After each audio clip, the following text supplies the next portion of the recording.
Aujourd'hui, je prends la parole pour parler du mutisme sélectif de mon parcours. C'est dur de me lancer. Je vais d'abord rappeler que le mutisme sélectif, c'est un trouble anxieux qui empêche les personnes concernées de parler dans certaines situations sociales. Aujourd'hui, même si je parle, si je vous parle, il y a encore des situations où c'est compliqué pour moi. Même avec des années et des années, il y a toujours une part de...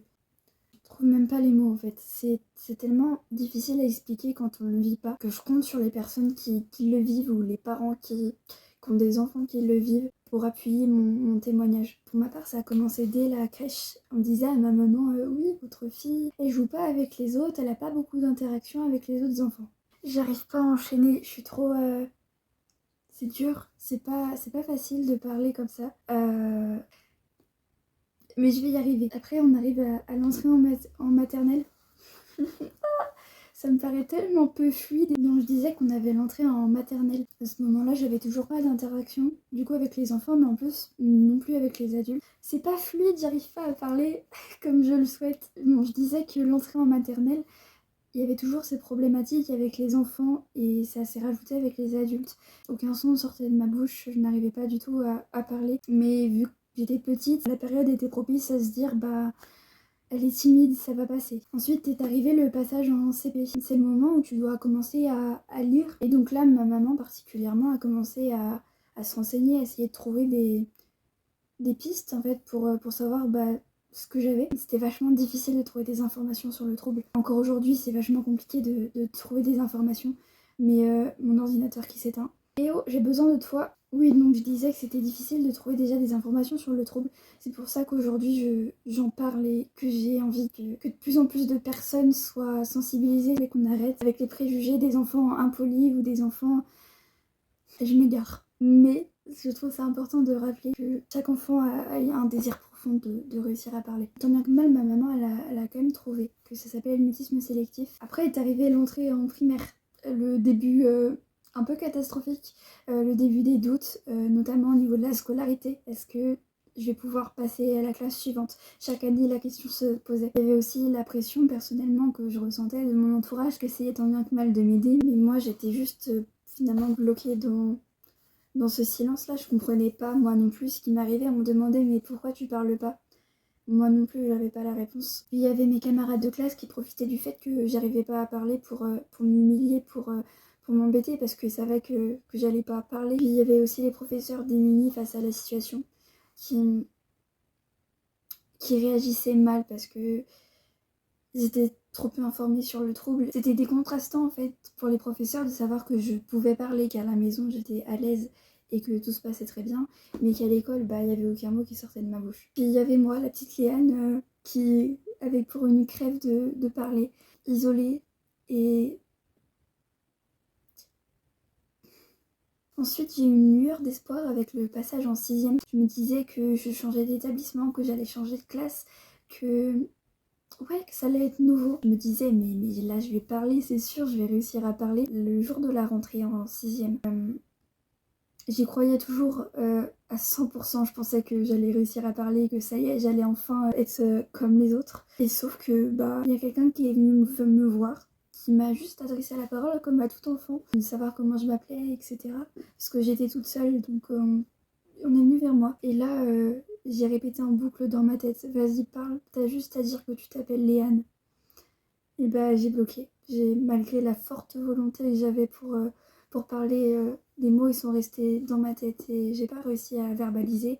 Et à partir de ce moment-là, je savais que c'était foutu pour l'année. Heureusement, cette année-là, j'ai eu une professeure principale qui se reconnaîtra si elle voit cette vidéo un jour, qui m'a tellement soutenue. Elle a vraiment essayé de s'intéresser au sujet et de m'aider. On avait mis en place même quelque chose. Ma maman venait tous les midis. Il n'y avait personne d'autre que moi et ma maman dans la classe. On faisait des jeux de société et le but c'était que je parle. Au début, impossible pour moi de parler, même si j'étais avec ma maman, qu'on faisait des jeux de société.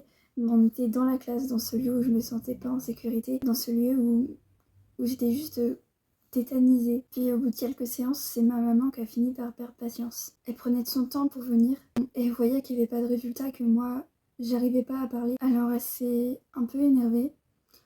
Elle m'a dit que maintenant il fallait parler. Et moi, c'était tellement profond ce blocage que les pensées qui étaient dans ma tête sont sorties à l'oral. Les mots je veux pas parler sont sortis de ma bouche. En réalité, c'est pas que je voulais pas parler, c'est que j'y arrivais pas. Moi-même, je comprenais pas. Je comprenais pas pourquoi j'y arrivais pas à parler. Et là, ma maman a réagi, elle m'a dit bah, tu vois, là t'as parlé. Ça aurait pu être une source de blocage, mais je pense que ce qui s'est passé dans ma tête, c'est que je me suis dit, ben, j'ai parlé. Du coup, maintenant, ce serait bizarre de plus parler. La peur du jugement, qu'on se dise, ah bah là, elle a parlé, pourquoi elle reparlerait pas, qui a pris le dessus. Ça me permet de revenir sur une situation qui était arrivée en classe de CM2. On avait fait un voyage scolaire. Et j'avais dû réussir à parler à un de mes camarades durant le petit déjeuner. Et en fin d'année, ma professeure principale distribuait des bonbons à tous les élèves. Elle est passée devant moi, elle m'a tendu le bonbon et elle m'a dit de dire merci. J'ai pas pu parler en fait, c'était pas possible pour moi. Et elle m'a dit bah t'auras pas de bonbon. Je t'ai vu parler lors du voyage scolaire, t'es capable de parler.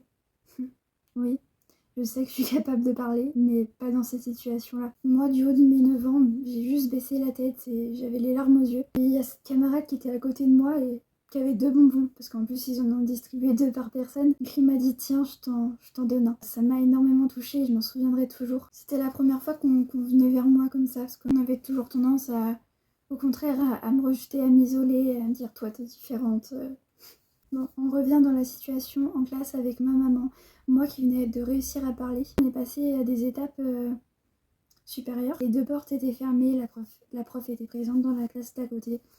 Blocage aussi, mais j'ai fini par réussir à parler. La professeure s'est rapprochée petit à petit. On a commencé par ouvrir les 2 portes. Bon, après, elle s'est mise dans le couloir. Et j'ai bloqué à partir du moment où elle pouvait me voir.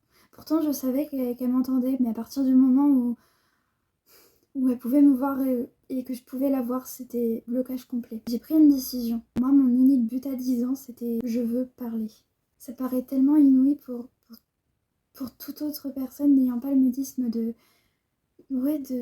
parler, tout simplement. Mais pour moi, c'était tellement une épreuve, en fait, c'était tellement quelque chose de... un rêve.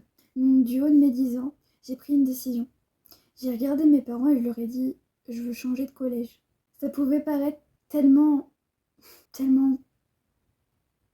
Je sais pas, j'ai pas les mots, mais ils m'ont suivi dans cette décision. Et je les remercie parce que, comme je le dis toujours, je pense très sincèrement que la personne concernée par le mutisme est la personne la plus vouée à dire ce qui est le mieux pour elle. Et moi, je savais qu'en changeant de collège, j'allais pas avoir la réaction de ces personnes qui me diraient ah bah t'as parlé, ah on a entendu ta voix. Et j'avais très peur de ces réactions-là. J'avais très peur quand... Oui, des réactions des autres encore. Le regard des autres, je pense que c'est le point central de mes blocages. Donc je me disais qu'en intégrant un nouvel établissement, que bah, j'aurais pas peur de ces réactions parce que personne ne me connaîtrait. Et que je serais comme les autres, entre guillemets. Vient le jour de la rentrée en 5e. Le stress là-haut, mais une volonté d'en faire. Le bus se gare sur le parking. Je connais pas les lieux. Donc moi je suis perdue parce qu'on nous dépose sur un parking au niveau du lycée. Sauf que moi je devais rentrer en 5e au collège, ne sachant pas comment m'y rendre. J'ai vu un monsieur, je suis allée vers lui et je lui ai demandé mon chemin. C'était la première fois que je vous voyais quelqu'un. Ça peut être... je sais pas comment dire, mais j'avais 12 ans et c'est la première fois que je vous voyais quelqu'un, que j'utilisais cette conjugaison-là. Je devais réfléchir aux mots que j'employais, c'était tellement différent que quand je parlais à ma famille. Puis ce monsieur m'a donné les renseignements et il m'a demandé si ça allait parce que j'avais les larmes aux yeux. Je lui ai dit que oui, ça allait. Parce qu'évidemment, il y avait une immense peur, une immense angoisse, mais j'étais tellement fière d'avoir réussi à parler. J'ai donc trouvé mon chemin, je suis entrée dans le collège. Et là encore, j'étais encore perdue parce que c'était grand, j'étais nouvelle, j'arrivais en 5e, les autres y connaissaient. Alors j'ai encore une nouvelle fois adressé la parole au premier venu. J'ai bafouillé quelques mots, je sais plus exactement ce que j'ai dit, mais j'ai réussi à parler encore une fois. Il m'a dit d'aller rejoindre telle classe, à tel endroit, tel rang. J'étais encore complètement perdue, il m'a pas accompagnée, C'était difficile, mais j'ai avancé, je l'ai fait, j'ai rejoint ma classe. Puis est venu le moment fatidique où le professeur dit on va faire un tour de prénom. Et c'est là que je me suis dit là va falloir parler. Tout le monde dit son prénom. À la suite, ça arrive de plus en plus vers moi. Et là, on me regarde, il y a toute l'attention sur moi. Et j'arrive à dire que je m'appelle Léane. Alors, Je voyais flou, mon corps tremblait, j'avais l'impression que j'allais m'évanouir, mais j'avais réussi à parler. Moment de libération, j'étais tellement fière de moi, mais ça s'est pas arrêté là malheureusement. Le fait de percer ma bulle, un peu une bulle de protection, le fait de pas parler, c'était... je vous en parle juste après.